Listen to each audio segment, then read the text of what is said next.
आज हम बात करेंगे evolution of softwares in post production. वैसे तो फिल्म मेकिंग के स्टार्ट से ही बहुत सारे फिल्म मेकर्स और कंपनीज ने सॉफ्टवेयर्स के ऊपर, टेक्नोलॉजी के ऊपर काम करना शुरू कर दिया था। इवन के अगर हम बात करें अपने ही सब्जेक्ट की, नॉन लीनियर वीडियो एडिटिंग की, तो उसका भी जो सारा एवोल्यूशन बेसिकली सॉफ्टवेयर और हार्डवेयर के कम्बिनेशन से ही शुरू हुआ। थोड़ा सा अगर मैं पीछे जाऊं आपको, जब हम फिल्म स्प्लाइसिंग पे थे या फिर आप लीनियर एडिटिंग पे थे, तो उस वक्त कोई प्रॉपर कंप्यूटर इन्वॉल्व नहीं थे। लेकिन किसी हद तक जो एडिटिंग मशीन्स थी, उनमें भी कुछ सॉफ्टवेयर की टेक्नोलॉजी ज़रूर मौजूद थी। हम शुरू से बात करते हैं, जब फिल्म स्प्लाइसिंग का दौर था, जब फिल्म पे ही एडिट होती थी, मैनुअल एडिट होती थी, तो 1924 में एक सॉफ्टवेयर बनाया गया। सॉफ्टवेयर कहना शायद इस वक्त मुनासिब नहीं, लेकिन मैं ये कहूँगा कि शायद एक ऐसी एडिटिंग मशीन बनाई गई जिसका नाम था मूवीओला। ये सबसे पहली एडिटिंग मशीन थी और इसमें फिल्म स्प्लाइसिंग की ही टेक्निक यूज़ होती थी।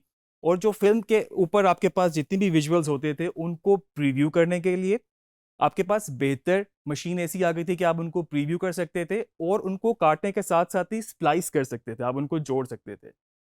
तो एक ये भी, इसने इस मशीन ने भी काफ़ी अरसा काम किया फिल्म स्प्लाइसिंग के दौर में, और इसके बाद इसके और फर्दर मॉड्यूल्स भी बनते गए।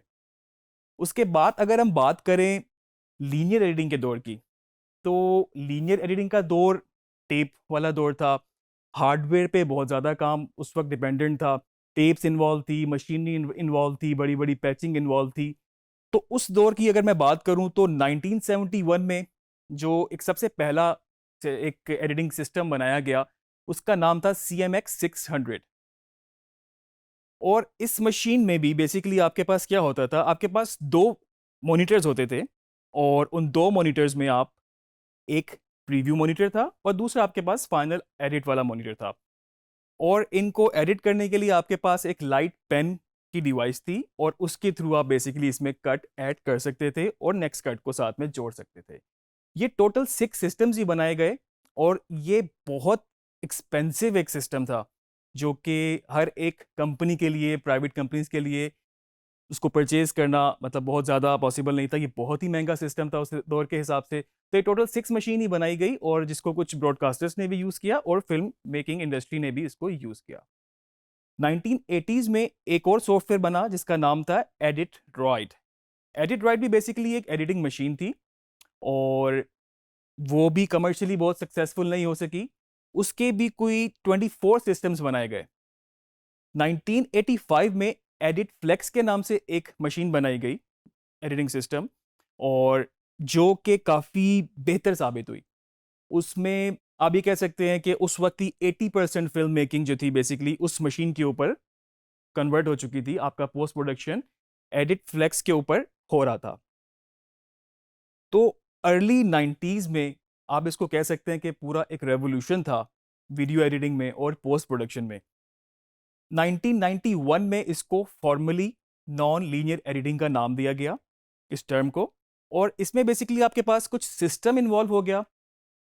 सिस्टम से मुराद मेरा कंप्यूटर है, और कुछ हार्डवेयर इन्वॉल्व हो गया, और उसके साथ साथ कुछ ऐसी मशीनरी, जिस तरह की अगर आपके पास टेप पे फिल्म रिकॉर्ड हुई हुई है, तो आप उसको कन्वर्ट करने के लिए, डिजिटाइज करने के लिए आपको वो रिकॉर्डर प्लेयर चाहिए हो।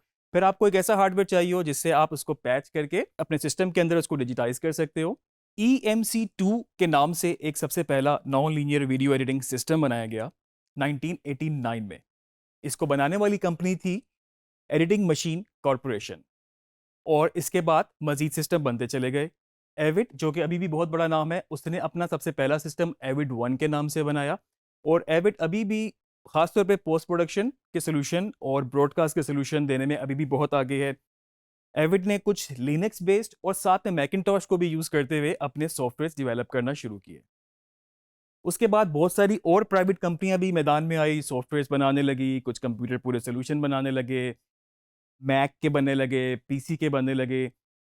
मैं अगर आपको कोई मोटे मोटे नाम भी इस वक्त ले दूं, तो इस वक्त सॉफ्टवेयर जो सबसे ज़्यादा, बहुत ज़्यादा उस वक्त मार्केट में इन है, उनमें आपके पास मैक का आई मूवी है, और उसमें आपके पास मैक की ही बात करें तो फाइनल कट प्रो एक बहुत मशहूर सॉफ्टवेयर है मैक का। अभी तक वो प्रोफेशनली फिल्म एडिटिंग और बाकी सारी चीज़ों में भी यूज़ हो रहा है। फिल्मोरा है, और पावर डायरेक्टर है।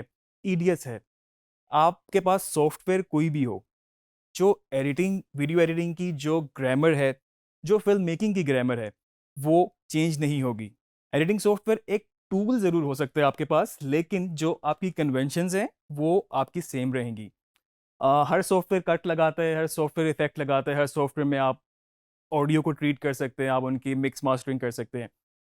लेकिन जो फ़िल्म मेकिंग की कन्वेंशंस हैं, जो उनके रूल्स हैं, वो वही रहेंगे। तो सॉफ्टवेयर पे आपने ज़्यादा डिपेंड नहीं करना। आपने सिर्फ़ अपने स्किल्स के ऊपर डिपेंड करना है। आपने वो स्किल सीखनी है जिसकी वजह से एक अच्छी फ़िल्म बनती है, एक अच्छा एडिट बनता है। तो मैं अभी मेन सॉफ्टवेयर जो हमारा है एडोबी प्रीमियर, मैं उसकी तरफ आता हूँ। एडोबी प्रीमियर बेसिकली 1989 में पहला इसका सॉफ्टवेयर बना।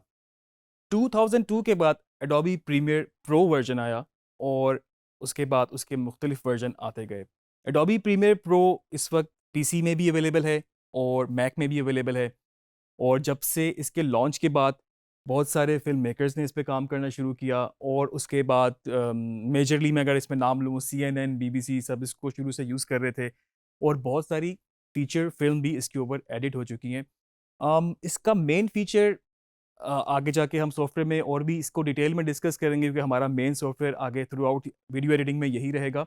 लेकिन इसके कुछ मेन फीचर्स मैं आपको जो चीदा-चीदा फीचर्स हैं वो मैं आपको बता दूँ। उसमें ये है कि इसका सबसे जो बेहतर चीज़ ये है कि आप इसमें डिफरेंट फॉर्मेट्स के ऊपर काफ़ी ज़्यादा फॉर्मेट्स के ऊपर काम कर सकते हैं क्योंकि ये क्विक टाइम बेस्ड इसके सॉफ्टवेयर है। और क्विक टाइम की वजह से बेसिकली क्या होता है कि आपके पास जो डिफरेंट फॉर्मेट्स हैं, डिफरेंट कंप्रेशंस हैं, आप इसमें इंपोर्ट कर सकते हैं और आप इसमें काम कर सकते हैं।